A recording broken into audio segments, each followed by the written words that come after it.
Choosing Hội An as a location to enjoy a peaceful life, Peter Gluckstein, an entrepreneur from England, discovered a new passion in Vietnam after 6 years.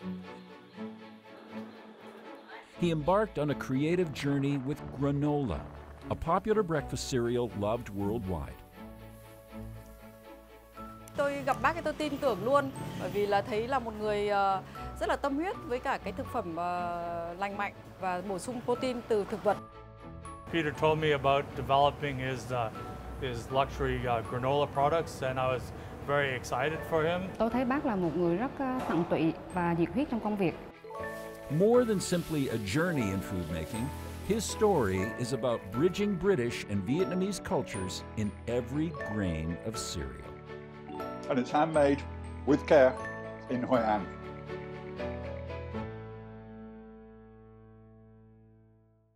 Hello and welcome to Talk Vietnam. More and more foreigners are choosing to settle here in Hội An, the tranquil city in the central of Vietnam. But they are not only calling it their home, it is also a place where they can venture with new business ideas, ideas that they've never really tried before in their lives. Now let's take a look at the stories of our guest today, Peter Gluckstein.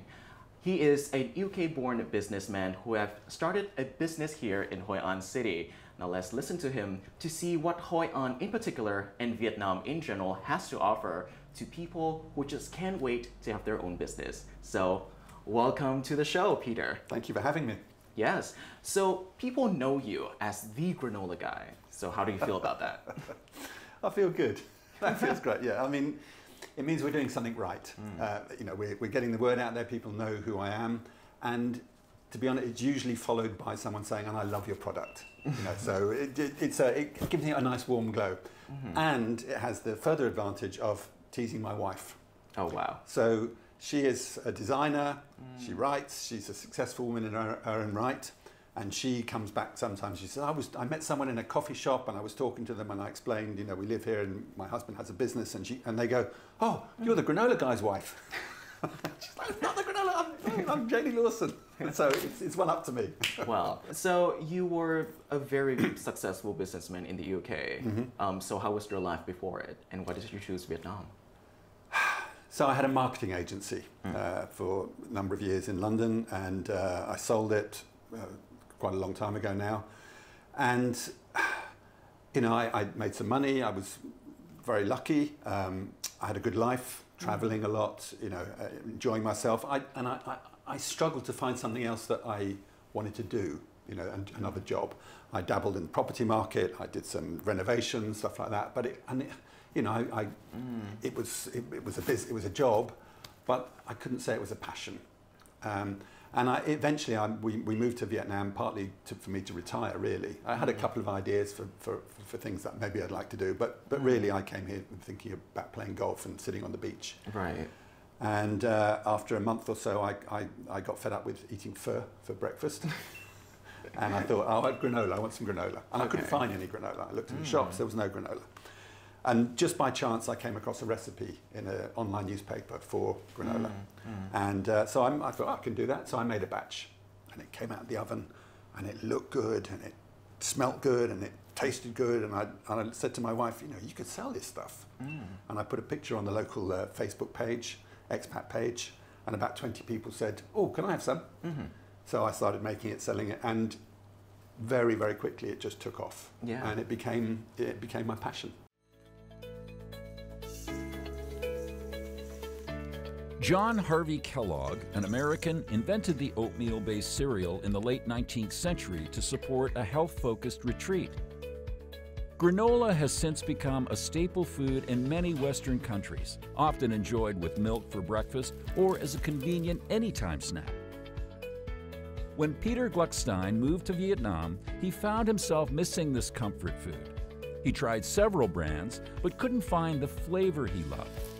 To satisfy his craving, he decided to make his own. He bought honey, oats, cashews, and macadamia nuts, mixed them to his liking, and baked the mixture in his kitchen.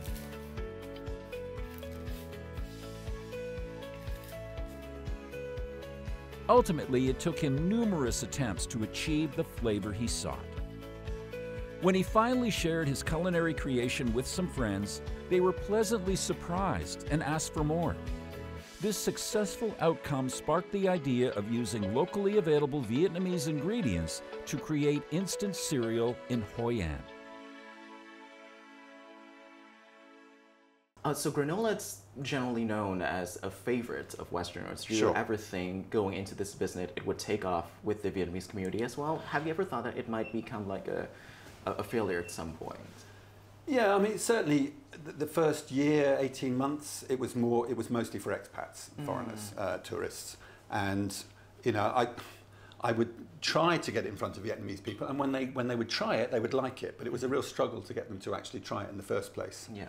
And it was actually COVID was, you know, ironically, which was a tough time for many people, was a great time for my business, in that whenever there was a lockdown, people turned to healthier food, and they wanted something healthy, convenient, and that lasted. And granola is, you know, fulfills all those needs. Yeah. So every time there's a lockdown, our sales would double, and mostly to Vietnamese. You know, through shops we had a distributor in Hanoi and in Ho Chi Minh City, and the sales would just would go through the roof. Wow, that's really amazing. Yeah. But, so you found passion in granola, which is a little bit funny to hear, actually. A very passionate granola guy. Yeah. So how did you keep that passion over the years? You know, is it the people you connected with? Is it, you know, the taste of granola? What is it about it? You know? I mean, I still love it personally. I eat it for breakfast every day.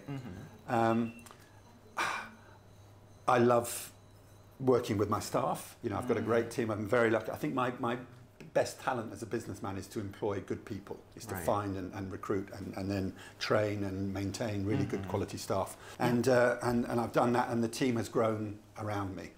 But what keeps me going is new ideas, new products, new markets. You know, you can't stand still. If you just sort of sit there, and then your business will die very quickly. That is true. So, you know, we wanted to sell to shops, different small chains. We're still trying to get into the big supermarkets. It's very hard. But in the last 2 years, since COVID sort of finished, we've really attacked the hotel market, and now we're in 5-star, 4-star hotels all across Vietnam. Well, congratulations. Yeah. So you were just mentioning about you know, your products going into a lot of the kind of like 4-star, 5-star chains, and like some very well-known you know, Whole Foods stores, right? Yeah. So what are your customer profiles now compared to before? So there's still a bedrock of foreigners, expats and tourists. Right. But I think there's been a growing section of middle class and affluent Vietnamese, health conscious, young, you know, 20s, 30s, people who go to the gym, people, pregnant women, that sort of thing. You know, it's people that. Yeah. When I started, there was no granola. Now there are 50 or 60 or 70 Vietnamese granola companies, small scale, but they all promote health. You know, they're all about healthy eating.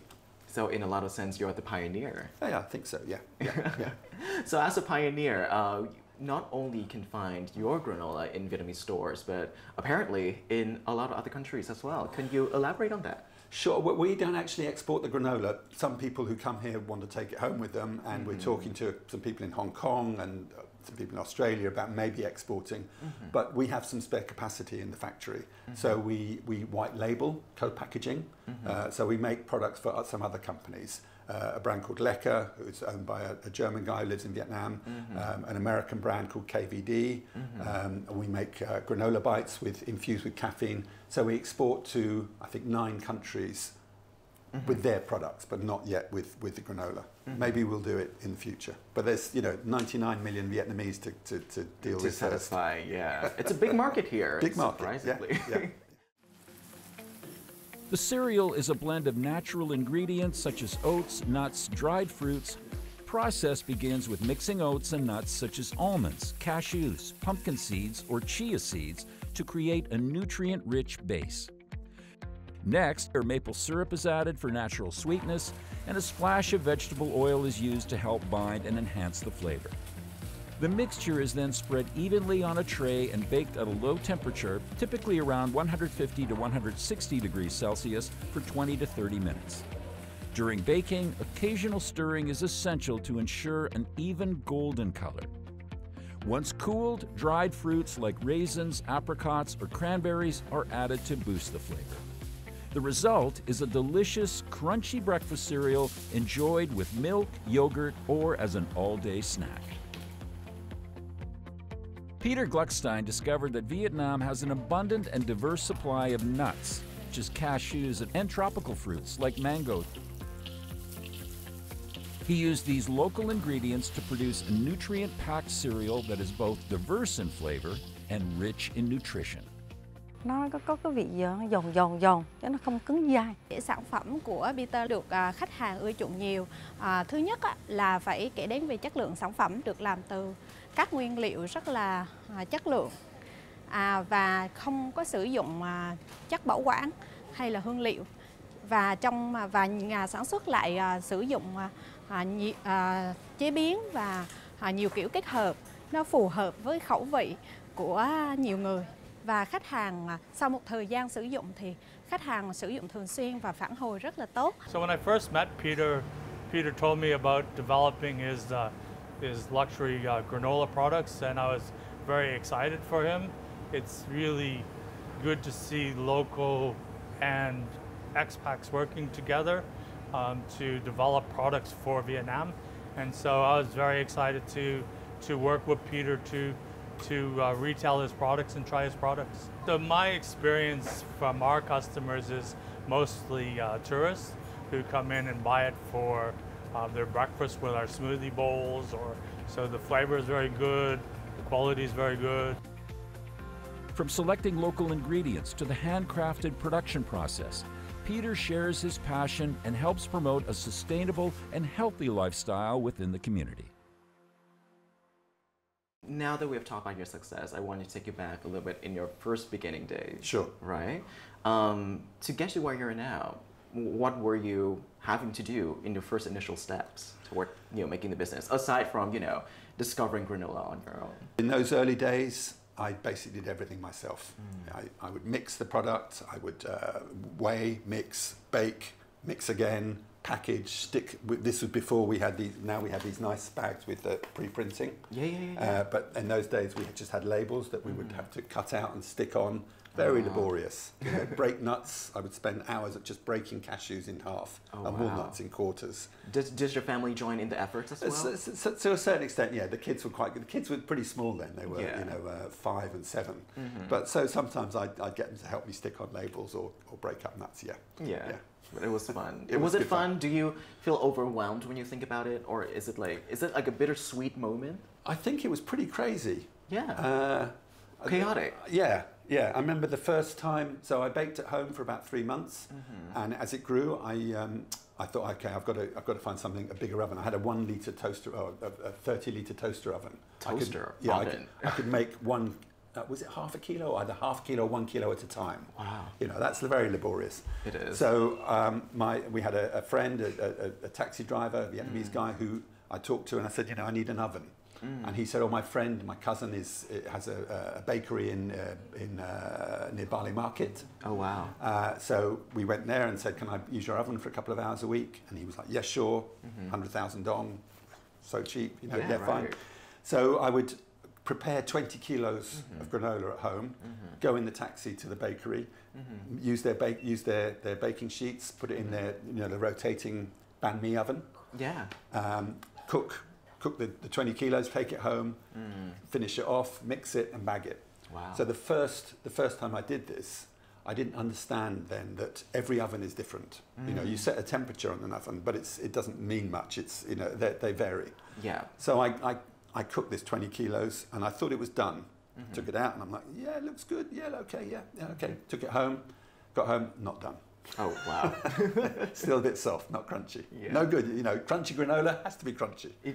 Yeah. So this was about 8 o'clock at night. I realized it wasn't going to crunch up. And I spent 7 hours cooking half a kilo at a time in my oven, another 8 minutes to finish it off. Finished at 3 o'clock in the morning or something. Oh my God. So yeah, there was some crazy stuff like that. You were a very different kind of businessman when you're in the UK, and a very different businessman here in very different in Hội An. I feel like the sentiment is a little bit different, right? You know, now because you're passionate about granola and not a lot of the previous stuff that you're finding a little bit more, you know, arduous. Yeah. And now I guess the sentiment is a little bit because you're passionate about it. Yeah, and you know, it moves on a bit. You know, I'm still passionate about granola, but it's a challenge. You know, you want to get the next step. You want to increase your sales figures. You want to increase your profit figures. You want to, you know, employ more staff. You want to build a bigger factory. You know, it's just like, it's just constantly challenging yourself to reach new targets, and that keeps you, you know, keeps you young. Keeps you enthusiastic. Yeah, it keeps your brain working. Yeah, absolutely. Yeah. Healthy eating and minimalist meals are becoming increasingly popular in many parts of the world, reflecting a shift in modern lifestyles. A healthy diet focuses on consuming natural, nutritious foods such as fruit and vegetables, whole grains, and plant-based proteins, while limiting processed foods and refined sugars. At the same time, minimalist meal planning emphasizes reducing the number of dishes, choosing simple yet nutritious ingredients, saving time, and reducing food waste. This trend aims to improve health and is linked to environmental responsibility through healthy eating habits. Yeah, I think people are becoming more fussy about the food that they eat, where it comes from, how it's grown. Is it organic or is it grown with lots of chemicals and so on? Như tôi theo dõi thì tôi thấy là người Việt Nam bắt đầu là sử dụng rất là nhiều, bởi vì là cái cơ sở kinh doanh ở đây thì mọi người đến hỏi rất là nhiều về các cái bát ăn healthy, kết hợp giữa granola và cái base là cái phần trái cây. Well, I think particularly in the last 4 or 5 years with events around the world, people's individual health has been a priority, and people have either had the opportunity or been asked of themselves what their health and their priorities are, and seeking out good, healthy, whole foods to improve your healthy lifestyle, make sure they're not full of fillers and artificial flavouring. So what can you say about healthy foods like granola becoming more popular within the Vietnamese community here?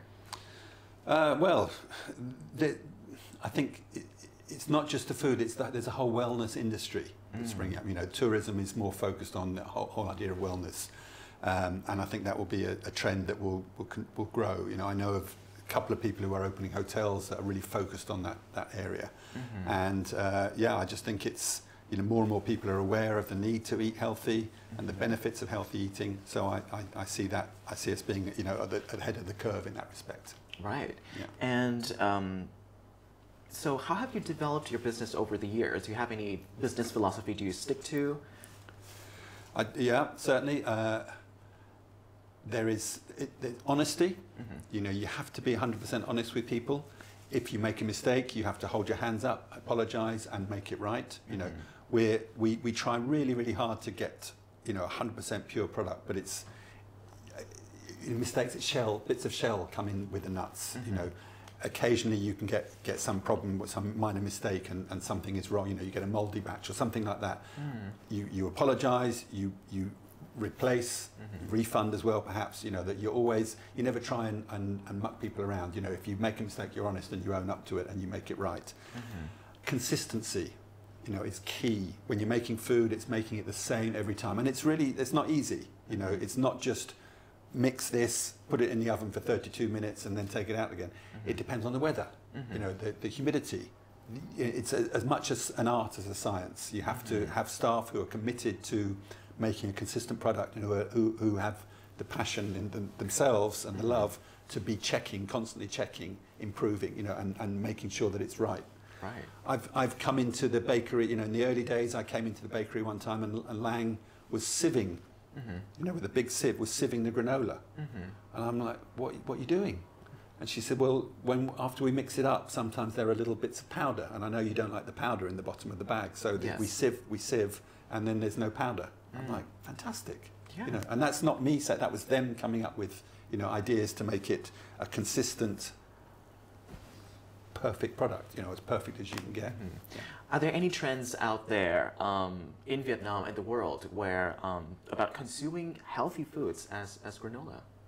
Yeah, as I say, I think, you know, there certainly are, and the wellness industry is you know, is there to do it. Veganism, you know, vegetarianism, all those things are all part of the same wave, really, to eat more healthy. Yeah. You know, obviously you're using, you know, Vietnamese ingredients in your granola products. What do you think about, you know, the quality of these kind of ingredients when you were working with it? I think the issues in using Vietnamese products are that, you know, there has to be a high level of quality control, and there is pretty much, but we still sometimes find foreign objects in, you know, we have to go through each batch very carefully. It's inspected, it's opened, it's sieved, it's weighed, it's checked. And you occasionally find a stalk or a stone. It can happen, but you do have to be careful. I think for a growing business, the issue is minimum order quantity. You know, it's quite hard. You can get 20 tons if you want to export a container full, but if you want 50 kilos when you're a new business or a startup business, it's more difficult. You know, to get at a good price. And, you know, understandable that the price goes down the more you buy. But if there's a challenge, or if we face the challenge, it's getting the good quality products at the right price in not huge quantities. You know, it's significant quantities, but not, you know, a container full, as I say. Yeah. So what are the potential for exports of these ingredients into the foreign market? Is Vietnamese ingredients are up to the par? Oh, absolutely, yeah. And people, you know, they do. There is, I think, the cashew market's huge, and the export, you know, Vietnam exports huge amounts of cashews to all over the world. So, as a foreign, maybe a foreign businessman, foreign investors, what do you think that Vietnamese fruits, Vietnamese dried processed fruit or processed products has to offer when it comes to export quality-wise? Well. Yeah, just a wide range of quality. You know, you can get what you want at the price that you want to pay, I think. And you seem to be able, you know, from occasionally I get contacted by someone who says, oh, we would like to buy 3 containers full of cashews or 2 containers full of mango. And, you know, we've never actually done one of those deals yet. People sometimes have dreams beyond their expectations, you know. But when I've asked around, and, you know, I've got Miss Song to call up different companies, you know, you can get what you need. You know, if you want 100 tons, you know, you can get it. Yeah. Would you say there is a great demand for those kind of products? I'm sure. Vietnam? Yeah, I think so. Yeah. Yeah. Designing the granola cereal bags became a fun and meaningful pursuit for the Gluckstein family. Each family member collaborated, pitching in their ideas for the design elements, from illustrations and colors to typography. While the children passionately debated the shape of the cereal grain on the logo, Peter's wife suggested warm colors to represent the natural ingredients and authenticity. Through this creative process, the logo was finalized, and the family members also grew closer and understood each other better. In what way do you think that your story inspire others to possibly try to, you know, have their own business? I think you know, not being immodest, but I think it in quite a lot of ways. You know, partly when I started, you know, I was a newbie in Vietnam and a newbie at this business, and people were so helpful. You know, Hội An is such a magical place. When you need something, it seems to suddenly magically appear. You know, if you needed advice or help. And people were full of advice and information and help and offers and, you know, kindness. And I feel very much beholden to replicate that. You know, now that I'm I have a modicum of success, you know, I'm doing okay. When people write to me and say, oh, can you help me with this? Or do you have any advice? Or, you know, which store can I approach? Then I'm very happy to share as much as I can. So if you can choose one piece of advice for people who possibly like live outside of Vietnam who want to start a business here, what is the one piece of advice that you would give them? Take your time. One is really hard. Yeah. Well, firstly is have something original, have something different. Now, granola is not original in the world, but it was pretty original here. You know, there's a nice niche. But secondly, have a passion for it and persevere. Whatever the challenge, whatever the obstacle, whatever the block, there is always a way that you can find. Navigate. Yeah, navigate, yeah. So now let's talk about your product. Your granola is labeled made in Vietnam. Yes. And so can you tell more about the ingredients that went into making this, this granola? So if we can get the ingredients here, we do. But not everything grows here for granola. So, you know, in fact, the base of the thing is oats. And they don't grow in Vietnam. So we import those from, or they are imported from Australia. But yeah, cashew, mango, coconut, those sort of products that grow here, then we use them here. Yeah.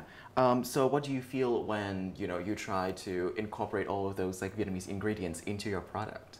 Well, I feel great. I mean, I wish the whole thing was, you know, I'd love to have a slogan that was, you know, from farm to table or something, you know, that was like that everything was here, but unfortunately it doesn't all grow here. Some of our related products, you know, we package dried mango, we make premium nuts, and some of those things are all made in Vietnam, and that gives me a feeling of satisfaction for sure. Yeah.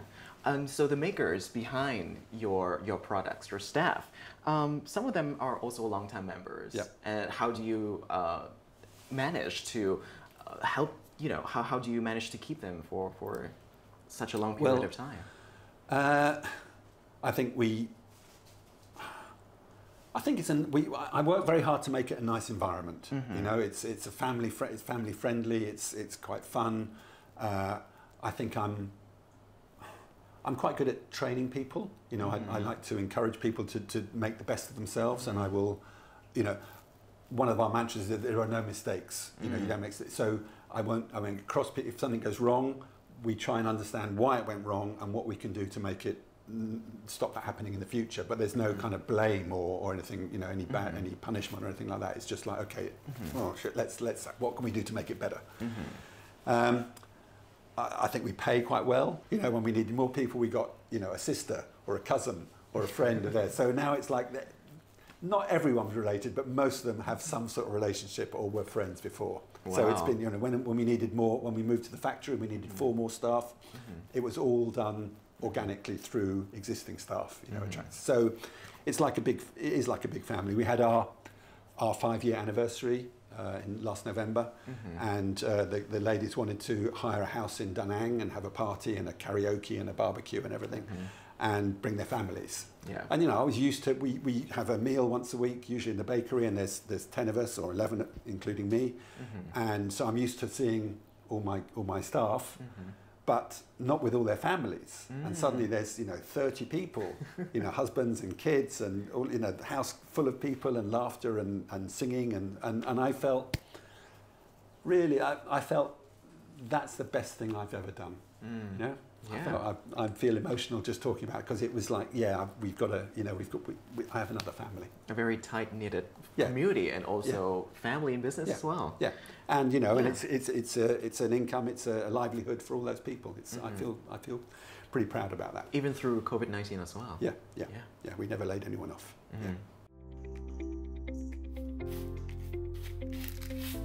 Initially doing everything himself, from preparing the cereal to packaging and delivering the products, Peter now has a factory.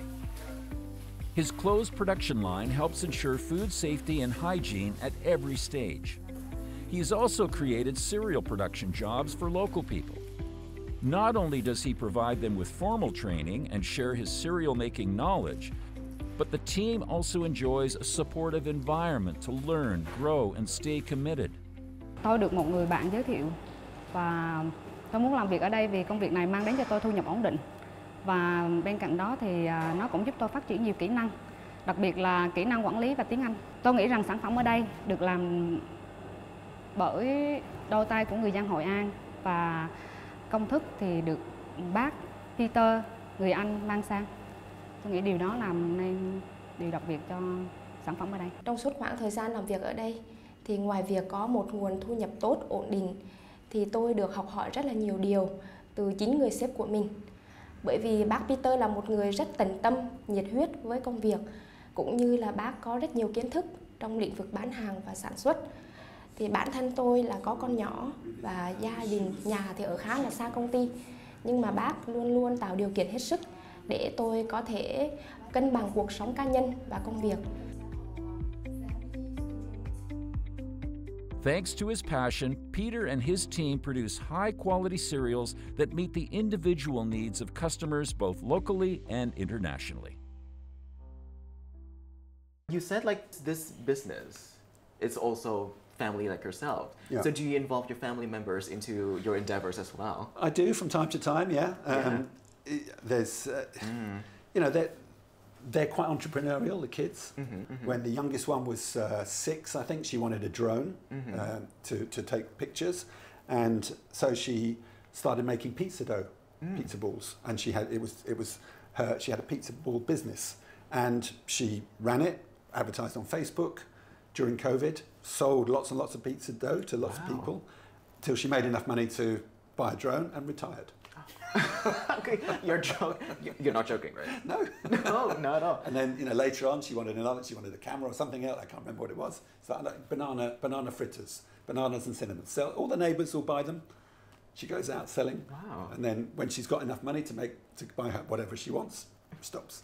Oh my God. So they're quite entrepreneurial, but they're also very helpful. You know, the original logo, this one, that based on their ideas. Oh, you know, wow. they were 5 or something and 7, and they said, "Oh, what about a boat that's like a bowl?" You know, and oh, okay, yeah. So you know, we gave the designer some of these ideas, and so you know, if I have a new product or a new design I will sit down with them and say, "What do you think, guys?" And you know, it's not gospel. It's not, they don't do all the work, but they always come up with something that's useful or a different slant. You know, obviously a younger point of view, and it's really helpful. Yeah, I guess the business blood runs in the family. Yeah. I mean, are you happy that you know, your kids are also are free to venturing and onto these ideas? Absolutely, it's fantastic. Yeah. And could you describe one day in your life in Hội An, along with your family members? Okay. Well, I get up quite early. Yeah. And I walk the dog on the beach, which is kind of my good time. I love that time. You know, when the dog runs around and the sun's just coming up and there's a few coracle boats out in the ocean and they can see Cham Island, and there's a couple of yoga bunnies, you know, stretching on the beach, and it's just, whether it's sunny or whether it's in the winter, it's just the best time. You know, I love that time. So I come home, have a bowl of granola, always with mango, chopped up. And then do some exercise, go to work. I generally work sort of 8 or 8:30 until after lunch, and then I'm usually off in the afternoon. You know, I'm getting on a bit, so I don't work like 8 hours a day anymore. And then in the afternoon, I'm a golfer, I'm afraid. You're afraid? Yeah, not everyone likes golfers. But yeah, no, I love golf, so I play golf once, twice a week. I like to, go back to the beach with the dog in the afternoon. I'll sometimes have a beer even, you know, if I've had a indulge yourself. Yes. And, you know, we spend some time as a family together after school. The kids go to international school here, so they come home at about 3:30. And they might come to the beach, or they might have to do homework sometimes. Sometimes I help with homework, but I'm not the most patient person in the world, so my wife does more of that. And then we either eat in or go out and go to Hội An, go to one of the local restaurants. You know, it's kind of, it's pretty laid back. Yeah. And so how are you enjoying that life? You and your family members are enjoying that life? I'm very happy here. I can't imagine living back in England now. You know, it's such a different way of life. It is, you know, much more relaxed. It's so much warmer. I like the food. I feel, you know, I do feel part of the community. You know, where we are in Ambang is you know, still a fishing village. You know, there are lots of homestays and hotels, and there are some tourists. But the core of the community is our fishermen and their families, and you know, and they kind of know who I am. They all say, "Hi, Peter, happy," and I know them, and I feel welcome. I feel looked after. You know, when the cat goes missing or something happens, they all help. You know, when we had a cyclone and the trees fell down in the garden, and then the old ladies came and helped you clear up. You know, I really feel part of it. You know, and one of the first things. Sorry, I'm digressing here, but one of the first things I noticed about Vietnam is that Vietnamese people, the natural repose expression is quite stern. It's quite kind of, and you think, ooh, and then you smile, and they beam back at you. It's true. It's it's heartwarming. It really is, and I love that, and I love feeling part of that community.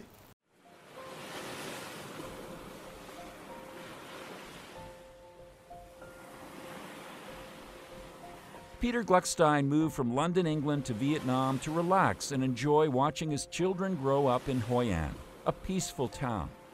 With its fresh air, relaxed pace of life, and beautiful natural landscapes, Hội An became a tranquil haven for his family. They would walk along the beach every day, enjoy the scenery, and cherish the precious moments spent together.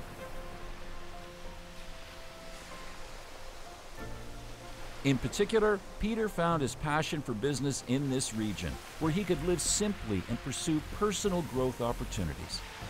With its serene beauty and excellent quality of life, Hội An truly became the perfect destination for Peter's family.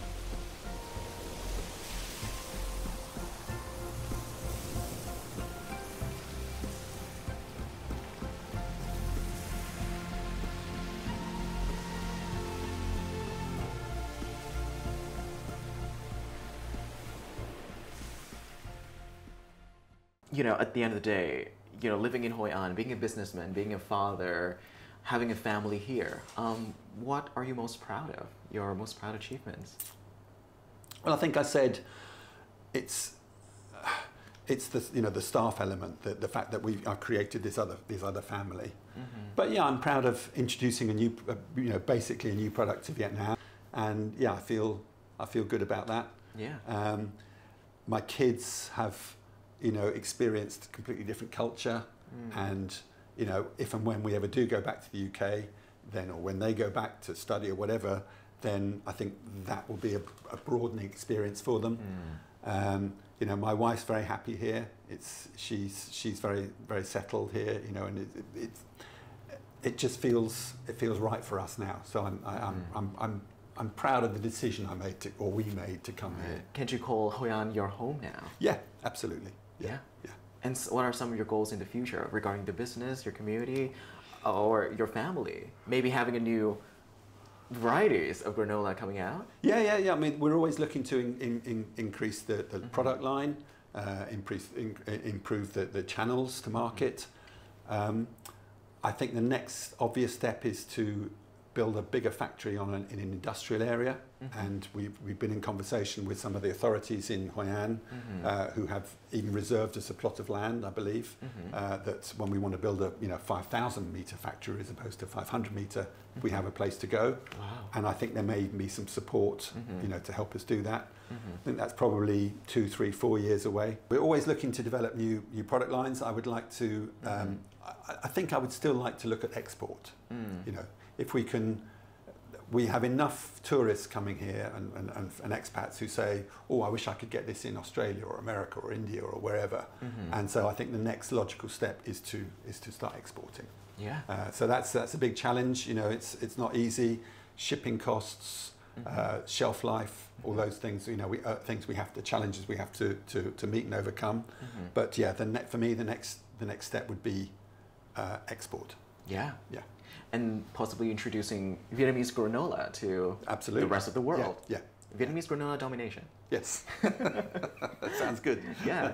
And there you have it, folks. A very admiring businessmen who are trying to venture into granola and bringing Vietnamese granola to the world. And I hope that for a lot of you guys out there who are really wanting to open a business here, maybe in Hội An, maybe in other parts of Vietnam, will be inspired by Peter Gluckstein's story. So thank you so much for being here. And to the audience at home, thank you so much. And that is for Talk Vietnam today, and see you in the next episode with more of our inspiring guests.